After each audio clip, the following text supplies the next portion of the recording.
Hello world, and I'm back. If you saw the previous video before that, I have everything on the same, but I did my makeup off camera because I cannot talk and do my makeup at the same time. As you can see, or as you did see, I got nothing accomplished probably but my eyebrows, I think. So I wanted to come on and just do another video that was a little bit more detailed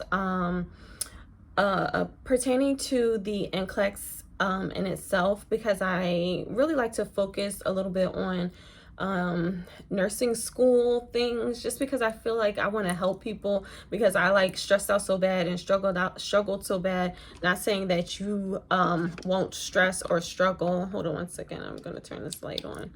Not saying that you won't stress or struggle, but I just struggled so bad, like trying to figure out all these things on my own. So I really want to help if I can.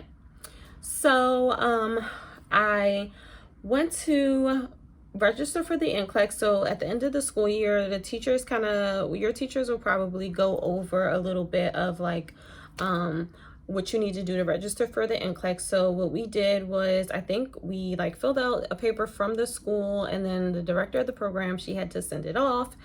After that, they tell you to go on to Pearson Vue and actually register for the NCLEX on there. And I believe in 2021 in Pennsylvania it was $200.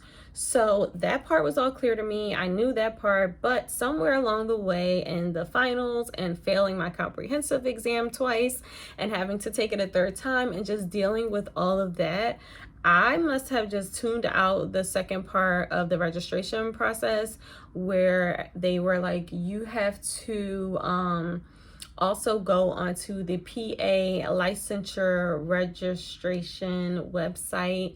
So I live in PA, so I had to go on to, their website. So I guess whatever. So for Delaware, I got my license in Delaware also. So for Delaware, I also just typed in like to Google like Delaware nursing license or Delaware licensing. And they also have their own website. It's completely different. It looks completely different. Like the process is completely different. I felt like it was a little bit harder in Delaware than it was in PA, because Delaware requires for you to send off like actual, so that's not harder, but like they require you to send off like actual paperwork. Like I had to send a paper, or I think I might have scanned it and sent it over to my school. My school had to fill it out. Then my school had to mail it to Delaware. Then it was like I had to go get my fingerprints done, and you have to get your fingerprints done for PA. I had to get my fingerprints done, and just like a couple little like other things that I like actually had to like go out and do. Like I had to drive an hour to get my fingerprints done in Delaware.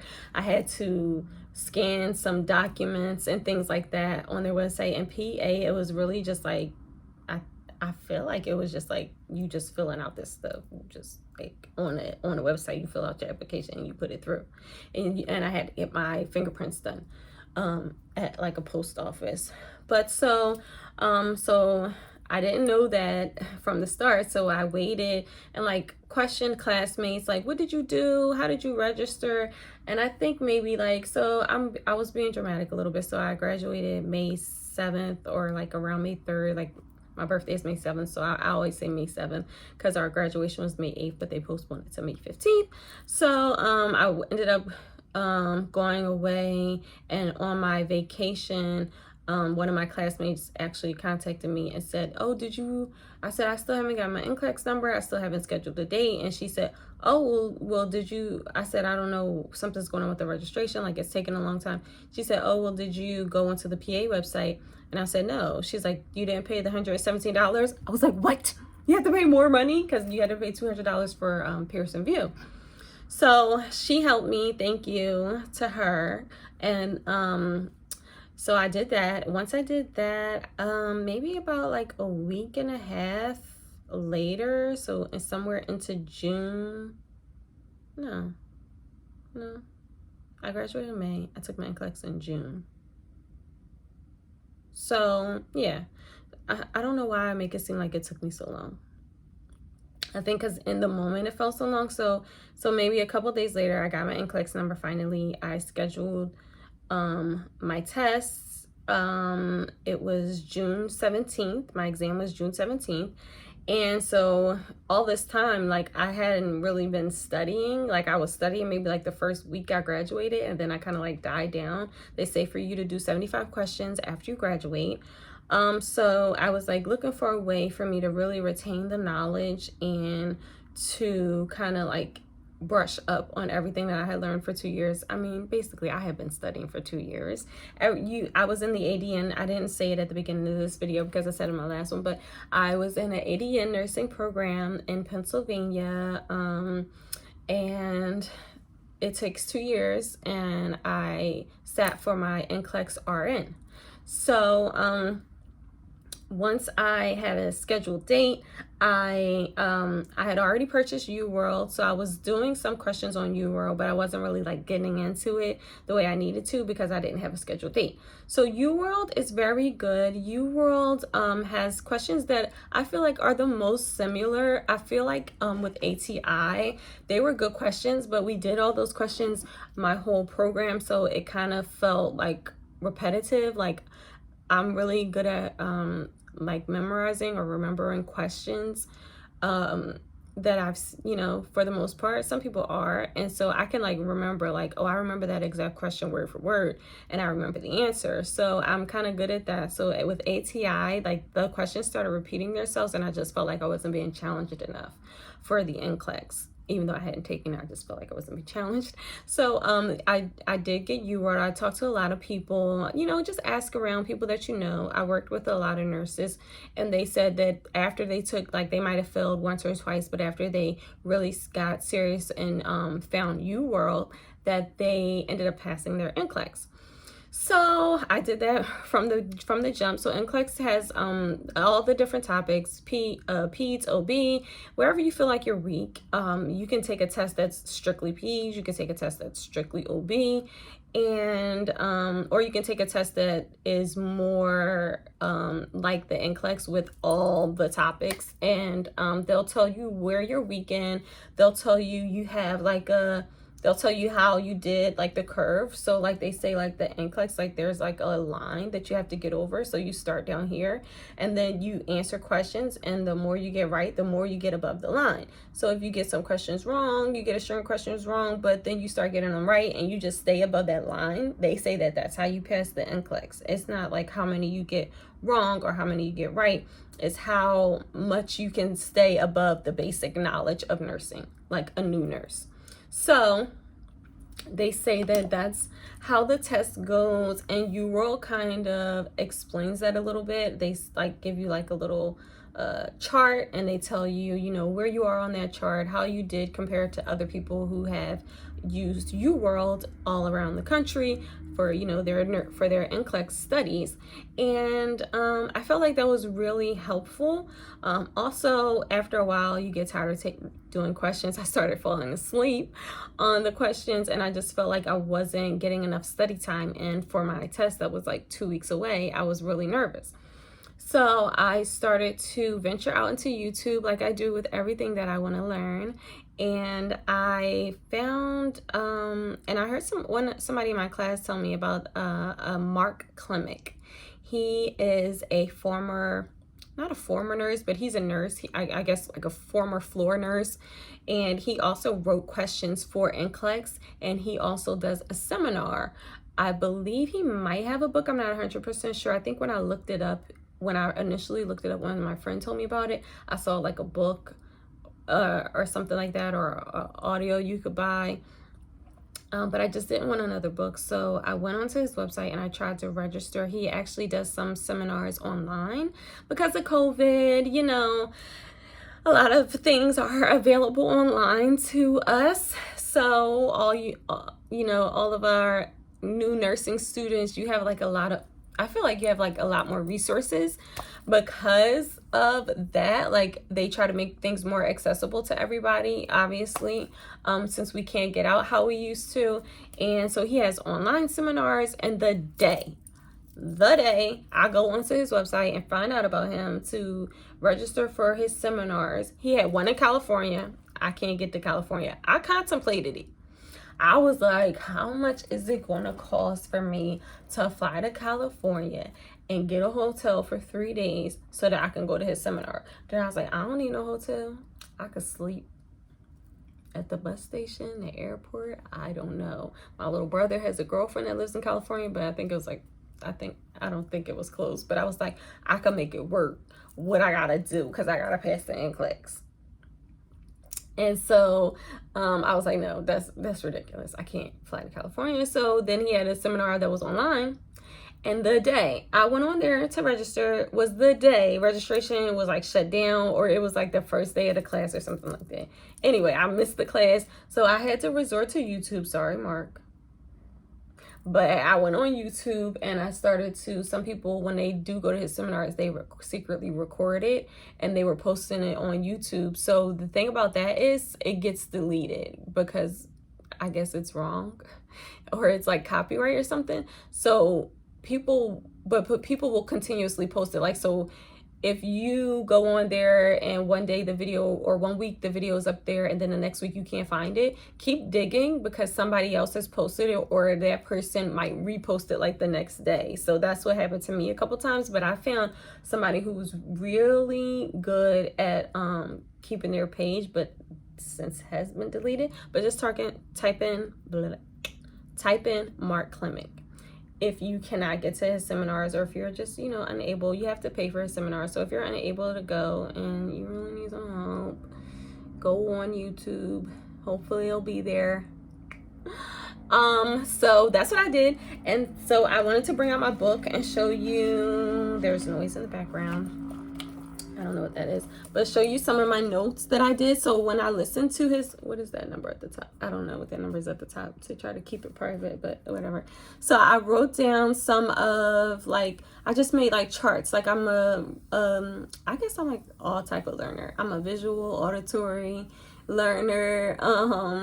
And I just would like listen to what he was saying and hurry up and write down, because it sounded like he was explaining a diagram or something like that, or like a chart. So to help me remember what he was saying, I would constantly listen to it for like about the whole 2 weeks. Like if I was walking my dog, I would listen. If I was driving in the car, instead of listening to the radio, I was listening to Mark. Anywhere I went, if I was at the market, I was listening to Mark. Anything cleaning the house, I was listening to him and his things. And then I would catch little things. So I couldn't just listen to it one time. Maybe you can, but I couldn't just listen to it one time because you pick up, it's so much information. You might miss something, or you might, like, I'm listening to it while I'm driving or while I'm walking my dog. I might, stop to pick up the dog's poop and miss something that he said. But then the next time I listen to it, I hear it. So I did that for 2 weeks. And then when it got closer to the date of my NCLEX, I started to write the information down. I would listen to so each video that the person would post of his seminar, it would be like an hour on ABGs. Then I have this lecture, and I would just color it. Like I would listen to it once and write it all in pencil, and then I would listen to it again and go through with like a color marker and just highlight parts that that stuck out to me, and just make little colorful notes to help me remember. I did that when I was in school. I was the one with all the color pens and markers and stuff like that.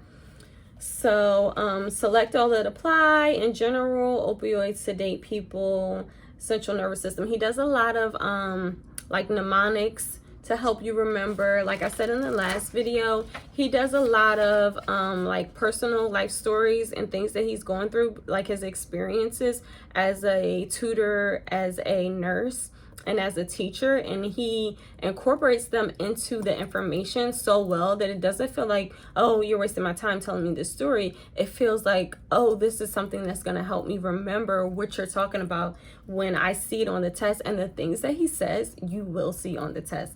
Like he was teaching me, he was teaching about vocabulary words that they like to use on the NCLEX that you've never heard of, or maybe your school has never said to you.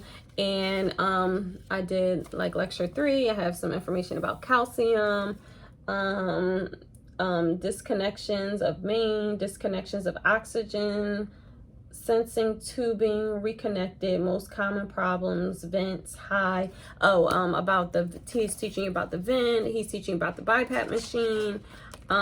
Teaching everyone. Cardiac arrhythmias, like he teaches you heart defects, the bad heart defects. He teaches you about the heart defects that you will see in children, that they might put into questions, and he teaches you how to know which ones are the bad ones and which are the ones that the kids can like grow out of, so that you know how to answer that question, if that makes any sense. But when you listen to his lecture, like it just like all comes together. And I wish that I would have known. I always say this about his lectures before I actually started nursing school, because it would have helped me on so many tests. Like, I'm like, why didn't I know this information when I was in nursing school struggling trying to take these tests? And he select all pies. Like, he teaches you about troubleshooting, closed CT systems. What was the other one that he teaches you about? Oh, he teaches you about the antibiotics and the minomycins. Like, he says that he's just really good. Contact and ISO teaches you how to remember if you have a hard time. Like, some of this stuff, like contact precautions, okay, like you learned that your first semester in nursing school, so you might like, sometimes like stuff would just all mix in together for me. Like, it's so much information and it's so similar, you know, the PPE and the order you're supposed to put it on and the order you're supposed to take it off, don and doffing. And he just teaches you how to like remember it, but like in a mnemonic. And then the UWorld notes that I have, I don't know if I can show this, but I ain't gonna show them because I don't want to get in trouble. But I took notes from UWorld also, about how to know the scope of practice, for like the RNs, the LPNs, the UAPs, because a lot of times, and he tells you about that, like, just because a UAP or a nurse can do this, like, are they supposed to be doing this, or are they supposed to delegate it? Because I'm like, oh, I'll answer the question like, oh, I'll do it, you know, it's okay, I can do it. And it's like, no, you have to know what a UAP can do, and you're supposed to make them do that. And when they're asking you the question, because it's a question, it's not real life. It's like, I'm not going to make my UAP do everything. And that's how I would answer the question, like, oh no, I don't want to make them do that, I can do it myself, it's okay, like, I'll get them a break today. And they're like, no, the question, if you're answering questions, it's wrong, you're wrong. So yeah, so just basically like that. And then like I drew like little pictures, anatomy pictures, so I can remember real quick, just like something so I can remember where all the body parts was at, like, just in case I get confused. I don't know, I knew them, but I just wanted to go, I just want to be prepared. Okay, I want to be prepared. So that's on my notes. I have like, I drew some rhythms just to help me out. I looked at some rhythms just online. You can look at rhythms. I just Googled rhythms, arrhythmias. I Googled like telemonitors. I just I just typed it into YouTube. Well, or maybe I Googled it and it came up on YouTube, like TPAs, PTTs, like just little things to help me remember those things. Clotbusters, like little nicknames for them, just so I can separate them and remember them. This video is getting to be long. Also, provisions, protractor, key pieces. I think that might be UWorld. Common disaster clauses. I guess maybe about like triaging and who you save and who you don't save. And I don't know what that, some of the notes in that book are for something else.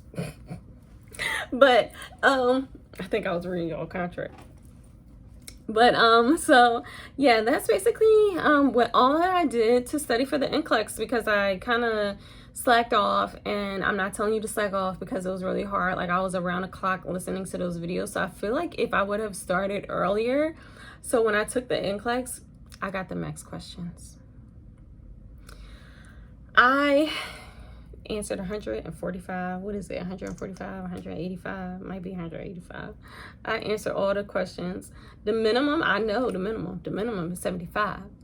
Okay, I answered the max. I went up to the max. I was there first. I arrived first. I went ahead of time, 3 days ahead of time, I believe, or a couple days ahead of time, found parking, found out how to pay for the parking because I took my test downtown Philadelphia, Center City, found out where the building was, what door I needed to go to, what elevator I needed to go up in, what floor I needed to go to, which way I needed to walk when I got out the elevator. Like, I was like prepared. I did not want to be flustered on the day of the exam, and that's what you don't want. You want to know exactly how much time it takes you to get up there. Drive, if you're going during a weekday, drive up there on a weekday so you know how the traffic is.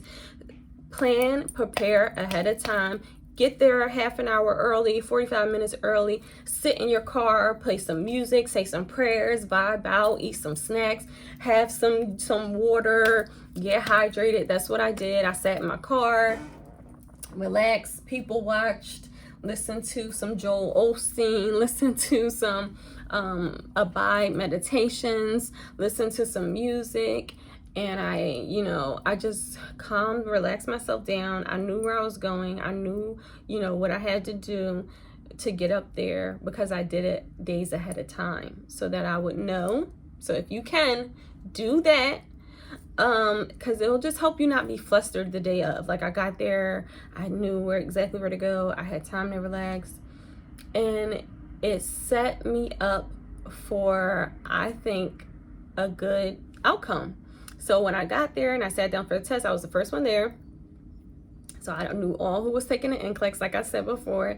Like, people was coming after me, NCLEX, plumbing, cosmetology, NCLEX. So I'm like, all right, I'm scoping out all my little NCLEX people, and I could see out the corner of my eye. I was the first one to be seated. I could see out the corner of my eye where all my NCLEX people was sitting down. They was all getting up. They was all getting up before me. Don't do that. Don't pay attention to them. They was all getting up before me. It was making me so nervous. Like, they had to be getting 75 questions. I know they had to get some. They was clicking through them things. They probably was studying since they graduated. But no, you can't always think like that because it could have been their second or third time taking the NCLEX. Like, you don't know. So they could have had more time to study, and this was like their passing time, or they could have failed. Like, you can't just be like paying attention to everybody. And that's something that kind of like shook me up. Don't pay attention to the people. Do your own thing. Pay attention to you. Sometimes people rush through tests and they don't pass, So it's not, maybe they had all easy questions because they was getting all of them wrong. You don't know, what the next person is going through or doing, or how many times they have taken the exam. So you just do you focus on you, and you hone in on your questions, and you answer them to the best of your abilities. Take a deep breath before every question, and you will do good. I got the max questions. I passed. I got the max questions. I left out of there like, I don't know what happened in there. I got the max questions. Oh my gosh, I probably failed. Got out to my car, waited for the email to come so I could do the Pearson Vue trick, because I was going through the Pearson Vue trick. I wasn't going to wait no 2 days after I done did the max questions. I had a credit card that had it, I lost, but I memorized the numbers because I had the card for so long. So I knew the numbers, the expiration date, the CVC. I knew everything by heart. I waited till I got the email stating that, they had processed my test. Like, oh, they send you an email saying like, oh, your exam was completed or something like that, or it went through the system, whatever. You get an email. You go on Pearson Vue. You try to re-register for the NCLEX. You use a expired card, or you use you just change it. You use your card number, but you change your expiration date so that it doesn't actually go through. And I used a card that I lost, so they had like cut that card off already. And it said, what does it say? Oh, our results. I just wrote it down. What does it say? What does it say? What does it say? Sorry. It says our results indicate that you have recently registered for this exam and cannot re-register. It's basically like something that it says. I wrote it down, but I don't know. But I know it says our records indicate. And so that means that you passed. Now, my best friend, she went in and took her NCLEX LPN, and she did the Pearson Vue trick, and it let her re-register, but she passed. My best friend, she passed her NCLEX, but it let her re-register. So I don't know. So it's not 100%. I actually know somebody who the trick did not work for. I know them personally. It did not work for her, but I tried it and it worked for me. I paid the extra $7, the little $7, so you can get your results back in 48 hours or 72 hours or something like that. And yeah, it said pass again. I mean, well, it said pass, and you know, for the first time, it actually said pass, and I passed the NCLEX. Took the max questions. Only studied for. I studied for 2 years, but I only like focused studied for 2 weeks, which was terrible, and I made myself sick, and I do not recommend it. But I was really down on myself about that, my study habits. But I'm just letting you know, don't be down on yourself if you don't, fully focus and commit. I'm not saying don't fully focus and commit, but I'm saying don't just count yourself out because you feel like maybe you didn't do the right thing or something like that. Still have faith in yourself. Still give it your all. The time that you do have left to study, really, really, really focus and concentrate. Don't slack off. Don't let anybody distract you. Don't go out to dinner with nobody. And you will hopefully, prayerfully pass and do well. And that's it. That's all I have. I thought this video was going to be really short. I was trying to talk fast. It's 26 minutes long. Sorry, guys. But yeah, I hope you pass. Do the Pearson Vue trick. And do you world and Mark Klimek, and bye. Like, comment, and subscribe. See you later.